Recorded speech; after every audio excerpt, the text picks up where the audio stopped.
रमजान में ही हमारे घर बिरयानी बटने आती है तो हम कह देते हैं भाई मेरे फला भाई को भी दे जाओ, न्याड़ा रहता है, भाई इसे भी दे जाइए, न्याड़ा रहता है। लेकिन जब तरावी का वक्त आता है, जब इमाम को पैसा देने का वक्त आता है, तो हम कहते हैं भाई पूरी फैमिली की एक ही तो है, पूरी फैमिली में यही तो जाओ, बस नमाज पढ़ लो एक बुड्ढो, बाकी करना तो जन्नत में जानो ही ना है। मैं तो ये कहूँ जीवन के लिए इंसान को दिल खोल के जितना से जितना होने इतना सपोर्ट करें, इतनी उनकी मदद करें। बेचारे मांग तो नहीं सकते किसी से, मांग तो सकते नहीं, तो यही तो बोल रहा हूँ, उनके दिल खोल के साल में एक बार आता है जी। यही है कि दिल खोल के सपोर्ट करना चाहिए, इंसान बहुत सपोर्ट करनी चाहिए इमाम को।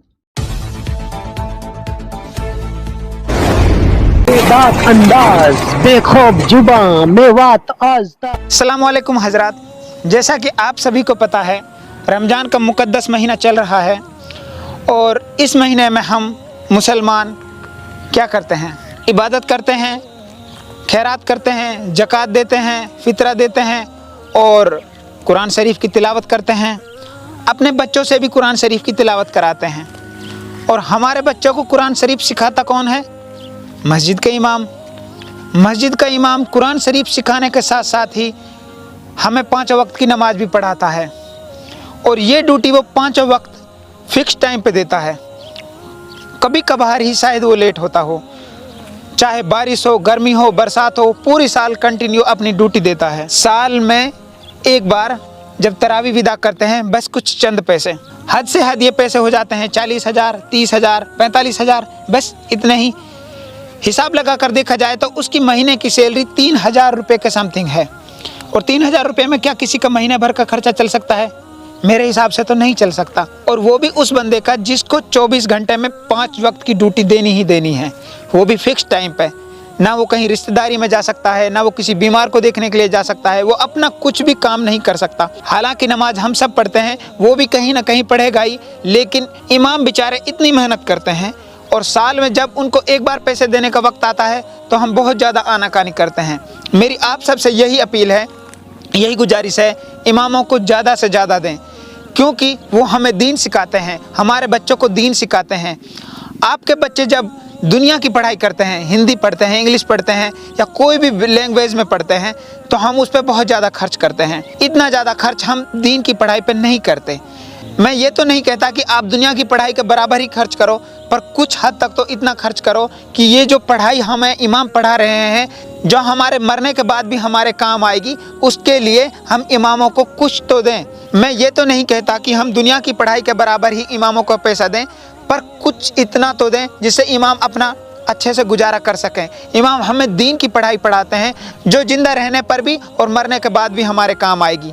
आपके बच्चे स्कूल में पढ़ते हैं साइन थीटा कोस थीटा, क्या आपको लगता है मरने के बाद वो आपकी कब्र पे साइन थीटा कोस थीटा पढ़ें, उससे आपको सवाब मिल जाएगा? नहीं मिलेगा। आपको सवाब मिलेगा, आपको नेकियां मिलेंगी, आपका अजाब कम होगा कुरान शरीफ की तिलावत करने से। और कुरान शरीफ की तिलावत हमारे बच्चों को सिखाता है इमाम। सारी तरावी में हमें कुरान शरीफ सुनाता है इमाम, तो हमारा फ़र्ज़ बनता है हम इमामों को उतना तो दे सके जितने की वो हकदार हैं। बस यही गुजारिश है मेरी। कई बार आपने देखा होगा जब रमज़ान में ही हमारे घर बिरयानी बटने आती है तो हम कह देते हैं भाई मेरे फला भाई को भी दे जाओ, न्याड़ा रहता है, भाई इसे भी दे जाइए, न्याड़ा रहता है। लेकिन जब तरावी का वक्त आता है, जब इमाम को पैसा देने का वक्त आता है, तो हम कहते हैं भाई पूरी फैमिली की एक ही तो है, पूरी फैमिली में यही तो जाओ, बस नमाज पढ़ लो एक बुड्ढो, बाकी करना तो जन्नत में जानो ही ना है।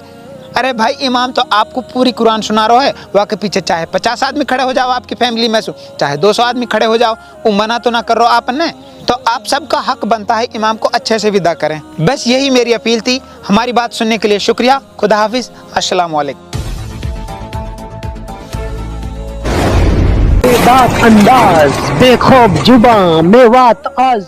मैं तो ये कहूँ जीवन के लिए इंसान को दिल खोल के जितना से जितना होने इतना सपोर्ट करें, इतनी उनकी मदद करें। बेचारे मांग तो नहीं सकते किसी से, मांग तो सकते नहीं, तो यही तो बोला, उनके दिल खोल के साल में एक बार आता है जी। यही है कि दिल खोल के सपोर्ट करना चाहिए, इंसान बहुत सपोर्ट करनी चाहिए इमाम जी। देखिए दोस्तों, नासिर पहलवान ने मेवात के सभी बल्कि देश भर के सभी इमामों के लिए एक बड़ी बात कह दी इसी कड़ी में। उन्होंने कहा है कि जिस तरीके से पूरी साल वो बच्चों को पढ़ाते हैं, एक इस माह रमजान एक बाबरकत वाला महीना है और इस पाक महीने में जो इमाम होते हैं, जो तरावी की नमाज अदा कराते हैं, उन बेचारों को अच्छे तरीके से, बेहतर तरीके से उनकी मेहमान नवाजी और उनको विदा करना चाहिए। दोस्तों आज का मेरा सवाल आप लोगों से यह है और सवाल के साथ साथ मेरा अनुरोध भी है, कृपया ये ध्यान दीजिएगा कि अब माह रमजान चल रहा है। इस माह रमजान के अंदर जो हाफिज कुरान है, जो मौलवी है, जो मुफ्ती है, वो प्रत्येक मस्जिद के अंदर कहीं ना कहीं तो दोस्तों लगातार आपको तरावी की नमाज पढ़ाते हैं और कुरान शरीफ सुनाते हैं। ऐसे में जो इमाम है वो किसी से मांग तो नहीं सकते हैं क्योंकि वो काम दीन का करते हैं, लेकिन हमारा और आप सबका ये फर्ज बनता है जब हम और आप कहीं पर नाच गाने का कोई प्रोग्राम होता है तो वहाँ बढ़ चढ़ करके पैसे की बरसात करते हैं। इतना ही नहीं दोस्तों, जब किसी बड़े लीडर का आने का इंतजार होता है उसकी किसी जनसभा के अंदर, तो उसके आने से पहले उस जनसभा के अंदर जो मंडली बैठी होती है जहाँ पे वो गाना बजाना अपना करते हैं, तो वहां पर जो पैसे वाले लोग होते हैं वो 500 रुपए, 1000 रुपए, 5000 रुपए तक उनके लिए देते हैं, सिर्फ एक नाम बुलवाने के लिए, यानी अपना नाम बुलवाते हैं माइक में और उनके लिए 500 से 5000 तक रुपए ऐसे फेंक देते हैं। तो उस लाइन से इस लाइन का कोई लेना देना नहीं है, लेकिन ये मैंने सिर्फ आपको बताया है उदाहरण के तौर पर। मेरा कहने का मकसद सिर्फ यह है, खुदा के वास्ते मेरे भाइयों, आप लोगों को ये सोचना चाहिए कि ये बड़ा ही बाबरकत वाला महीना है और इस महीने में जो इमाम हमारे लिए तरावी की नमाज पढ़ाते हैं, जो हमें कुरान सुनाते हैं, उनमें से कुछ इमाम ऐसे भी होते हैं जो बेचारे बहुत ही नहायत गरीब परिवारों से होते हैं, जिनके पास कोई इनकम सोर्स नहीं होती है, जिनको जब उनको विदा किया जाता है, यानी जब तरावी खत्म हो जाती है, माह रमजान का आखिरी पड़ाव होता है, तब उन्हें विदा किया जाता है, यानी उनके लिए बाँच उगाई जाती है। तो ऐसे में कुछ लोग ऐसे होते हैं कि जो बाँच देने में भी सक्षम नहीं होते हैं। हालांकि बाँच देना कोई जबरदस्ती भी नहीं है और बाँच अगर कोई दे भी दे तो कोई बुरी बात नहीं है, क्योंकि ये एक सवाब का काम है और बेहतर काम है। जिस बस्ती के अंदर जो मस्जिद है और उस मस्जिद के अंदर जो आपका पेश इमाम है, जो आपको नमाज अदा कराता है, आपको तरावी पढ़ाता है, आपको कुरान सुनाता है, अल्लाह के वास्ते मेरी तरफ से ये रिक्वेस्ट है, तो प्यारे दोस्तों आप और हम सब का ये फर्ज बनता है कि जितना ज्यादा हो सके इस माह रमजान के महीने में तमाम इमामों को बहुत मोहब्बत के साथ, एहतराम के साथ और जितना ज्यादा खर्च उनके ऊपर हम कर सकें तो कीजिएगा, क्योंकि ये बहुत ही बेहतर बात होगी और ऐसा होना भी चाहिए, क्योंकि उनके पास कोई इनकम सोर्स नहीं होता है, वो कोई सैलरी नहीं लेते आप लोगों से, पूरे 12 महीना तक वो फ्री नमाज पढ़ाते हैं, फ्री बच्चे पढ़ाते हैं, आपकी मस्जिद का रखरखाव रखते हैं, देखभाल करते हैं, किसी की शादी होती है तो उसका निकाह पढ़ाते हैं, किसी के घर में बच्चा पैदा होता तो उनके कानों में अजान देते हैं,